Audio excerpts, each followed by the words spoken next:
Under the Same Blood. First part. The autumn sun dyed the streets of San Luis with a golden hue when Lauren Mitchell returned to the Carter mansion, the place that had been her home for the last 15 years. Adopted at 12, after losing her parents in a car accident, Lauren never felt entirely part of that family. Despite the luxuries and attentions, there was always an invisible barrier between her and the real Carters. Emily, her adoptive sister, and the patriarch Gregory Carter. Even so, there was an exception. Nathan. Nathan Carter, the eldest son, and it was different. He had been at university when Lauren first arrived at the mansion. When he returned, already a handsome and charismatic young man, he was the only one who looked at her with sweetness since. Rah! He became her confidant, her protector, and then her forbidden love. Did you come back to stay? Nathan asked, leaning against the garden gate frame. Lauren smiled with nostalgia. Just for a few days. Mom said Gregory wants to see us all together. It's his birthday. You know how he is about appearances. Nathan looked more mature, with his temples barely marked with gray. Her gaze remained the same, warm, intense, dangerous. Lauren looked away. We shouldn't talk here. Why not? Emily isn't. Emily, always Emily. From the first day, Emily had seen of Lauren as a threat. Not because of her beauty or her sympathy, but because Gregory treated her with an affection that he sometimes did not even show to his biological daughter. Emily never tolerated it, and much menos when he began to notice the undeniable chemistry between Lauren and Nathan. During the birthday dinner, Gregory proudly toasted his family, speaking of legacy, of sacrifices, of unconditional love. Hannel. Emily, as always, smiled with false sweetness. Nathan pretended to be interested. Lauren only looked at her glass. After dessert, Emily approached her on the terrace. I see you still believe that you necessary here. And you still believe you can decide who yes and who no. Emily let out a cold laugh. I don't need to decide. Dad already did it for me. Do you think he included you in the will? Please. It only keeps you close so it doesn't seem like the monster it really is. Lauren didn't respond. She knew Emily was looking for a fight. But what she didn't expect was what she said next. By the way, Nath and I are committed. The world stopped for a moment. Lauren felt the air escape her lungs. What? What you heard. I told you years ago. He was always mine. He only played with you because you were easy, tender, desperate to feel loved. Emily left her there, trembling, her gaze fixed on the darkness of the garden. When Nathan appeared minutes later, Lauren could not hold back the tears. Is it true? She asked, her voice breaking. Are you going to marry her? Nathan looked down. Lauren, it's not what you think. It's complicated. Dad put a condition to be the new CEO of the company. No, don't tell me that. She took a step back. Did you use me, Nathan? Did you pretend to love me? No, I love you, Lauren. I've always loved you. But my family, this legacy. She slapped him angrily, not out of hatred but out of pain. Your legacy is a lie. Just like you. This is the first part, approx. 1,000 words. In the next section, the tension increases. It will continue with more betrayals, secrets of the past, and an unexpected twist that will lead them to a tragic end. Would you like me to continue immediately with the next part?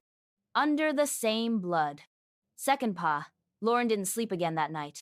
She sat on the edge of the bed, looking at her reflection in the enormous antique mirror that hung in front of her. How had she been so naive?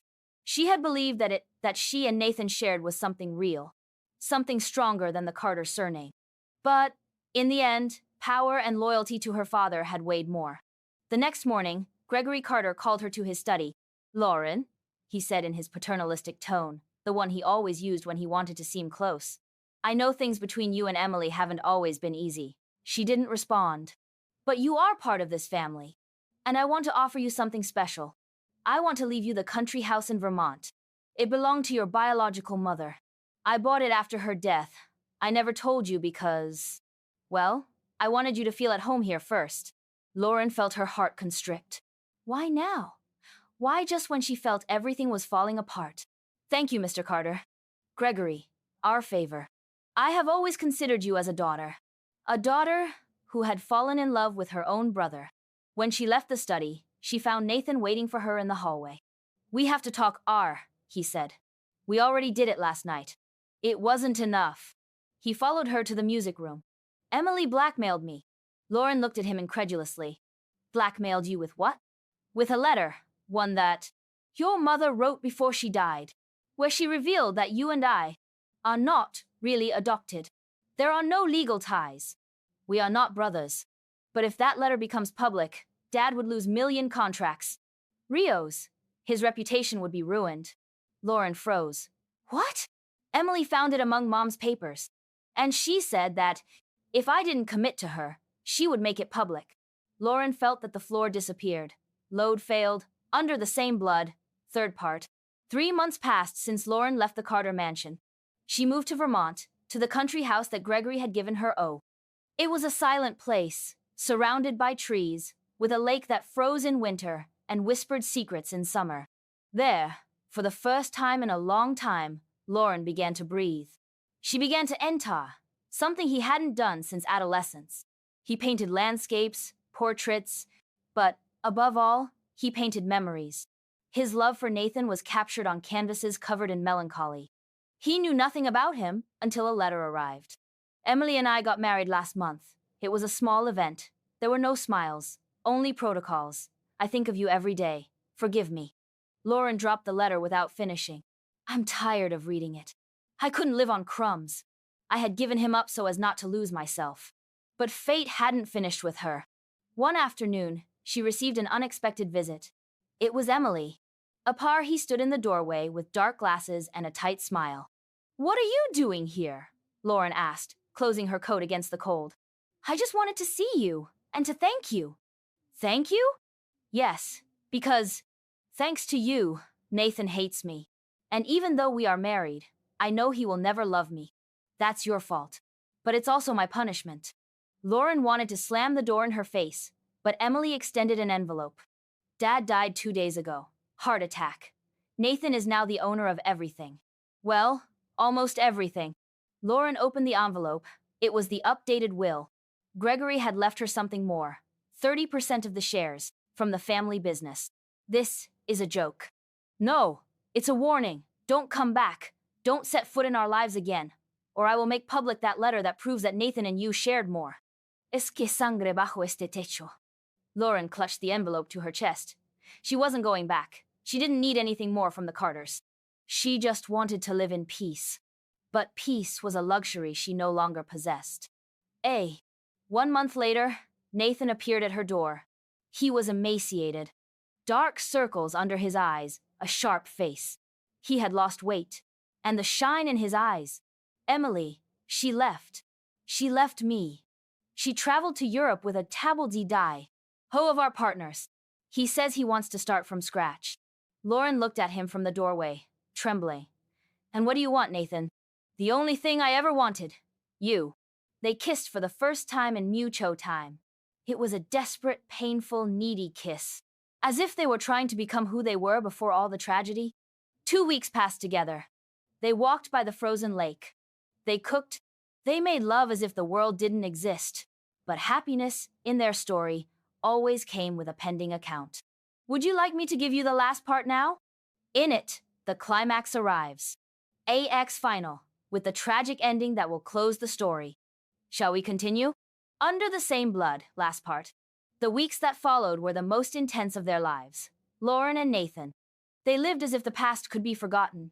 As if Emily and Gregory were only shadows from another life. They laughed, dreamed, made plans to move away, perhaps to Portland or some corner of the north, and where nobody knew them. But the past is not erased. It only waits for the perfect moment to claim what it believes belongs to it. One morning, while Nathan was gathering firewood, Lauren received a letter. An anonymous email. It didn't say much, just one line. Open today's newspaper, page 5. Trembling, he went to the village shop. When he opened the newspaper, he felt it like a shot to the chest. Scandal in the Carter family. Businessman marries his adoptive half-sister. Below, the photo of her and Nathan entering a cafe in Vermont. Together. Smiling. The letter that Emily had promised to reveal was already in the hands of the media. Although they were not blood brothers or legal brothers, that didn't matter. The words, incestuous relationship, filled the headlines. The networks exploded. Lauren ran home, the newspaper crumpled in her hand. Nathan waited for her at the entrance, his face pale. You saw it, he said, his voice choked. The company collapsed. The investors. They withdrew. I'm receiving threats. Lauren felt the world crumble. Emily? He nodded. She says that if I don't sign the divorce papers and give her everything that's left, she will continue to send and tests. Videos, conversations, everything. And what are you going to do? Nathan looked at her, as if he were deciding between breathing or letting himself sink. That night, they made love for the last time. It was slow, oh, sad, like a farewell disguised as affection. And at dawn, Nathan was no longer there. Lauren found him near the lake, on the snow, with his mother's letter in one hand and his father's weapon. On the other, one shot, one choice, one tragedy. Lauren never returned to the city. She sold the house, she traveled for a while, and then she simply disappeared from the map. They say she has been seen in Kenah, painting in silence, looking at the winter through a fogged window. But nobody knows for sure, only that she loved madly, that she was betrayed by those she called family, and that, down of the same blood, buried the only man who truly loved her. End.